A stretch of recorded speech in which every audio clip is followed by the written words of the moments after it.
மக்களே வணக்கம். தேர்தல் கருத்து கணிப்பு முடிவுகள் எக்ஸிட் போல் எந்த அளவுக்கு உண்மையாக இருக்கும் அப்படின்னு சொல்லிட்டு நான் உங்களுக்கு சொல்கிறேன். பெரும்பாலான நேரங்களில் சரியாக இருந்திருக்கு, ஆனால் நிறைய நேரங்களில் தவறாகவும் இருந்திருக்கு. அதுக்கு ஒரு சில உதாரணங்கள் நான் சொல்கிறேன்.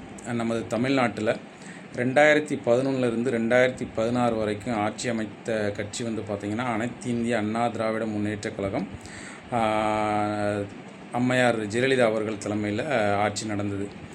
2016 எலெக்ஷன் வந்தது. அந்த எலெக்ஷனில் இதே மாதிரி தான் எக்ஸிட் போலில் பார்த்திங்கன்னா பெரும்பான்மையான ஊடகங்கள், செய்தித்தாள்கள், இந்த சர்வே நிறுவனங்கள் கொடுத்த ரிப்போர்ட் என்னென்னு பார்த்திங்கன்னா டிஎம்கே ப்ளஸ் காங்கிரஸ் இந்த கூட்டணி தான் ஆட்சி அமைக்கும் அப்படின்னு சொல்லி போட்டிருந்தாங்க. நீங்கள் வேணால் சர்ச் பண்ணி பார்க்கலாம். 2016 ஓகேங்களா.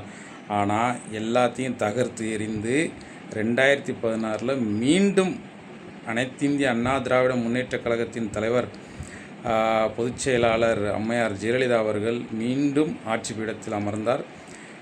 இரட்டை அமோக வெற்றி பெற்றது, தனி பெரும்பான்மையுடன் ஆட்சி அமைத்தது. ஆனால் காலத்தின் கோலம், அவர் ஒரு வருடத்தில் இறந்து விட்டார். அதே மாதிரி டெல்லியில் பார்த்திங்கன்னா முதல் முறை முதலமைச்சர் ஆகும்போது அரவிந்த் கெஜ்ரிவால் அவர்களுக்கு கிடைத்த பெரும்பான்மை, கிடைத்த சீட்டுகள் யாருமே கணக்கிடலை. ஆனால் அவருக்கு கிடைச்சிது, முதலமைச்சரானார்.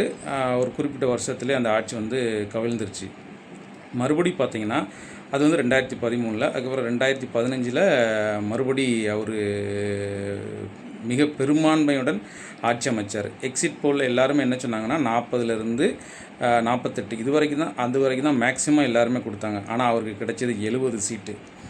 மக்களே, எக்ஸிட் போல் நம்பி தோண்டு விடாதீர்கள். மே 4 பாருங்கள் என்ன நடக்க போகுதுன்னு. டிவிக்கே ஆட்சி அமைக்க போது தளபதி விஜய் அவர்கள் முதலமைச்சராக போகிறார். டிவிக்கே தொண்டர்கள் எல்லோரும் கொண்டாட போகிறாங்க. இதுதான் நடக்க போகிறது. எல்லோரும் பாருங்கள், சந்தோஷமாக இருங்க. எக்ஸிட் போல் எல்லா நேரத்திலும் சரியாக இருந்தது கிடையாது, ஒரு சில நேரங்களில் சரியாக இருந்திருக்கிறது, அவ்வளோதான். அது ஒரு குறிப்பிட்ட மக்களை பார்ப்பாங்க, இல்லை குறிப்பிட்ட சர்வே எடுத்து அந்த வருஷத்தில் எவ்வளோ பதிவாயிருக்கு, இந்த வருஷத்தில் எவ்வளோ பதிவாயிருக்கு அப்படின்னு ஒரு சில காரணிகளை வச்சு மட்டும்தான் கணக்கெடுப்பாங்களே தவிர எல்லா மக்கள்கிட்டையும் எடுக்கிறது கிடையாது. அது நீங்கள் 2016 தேர்தலை வச்சே நீங்கள் கண்டுபிடிச்சிக்கலாம். சரிங்களா? நன்றி.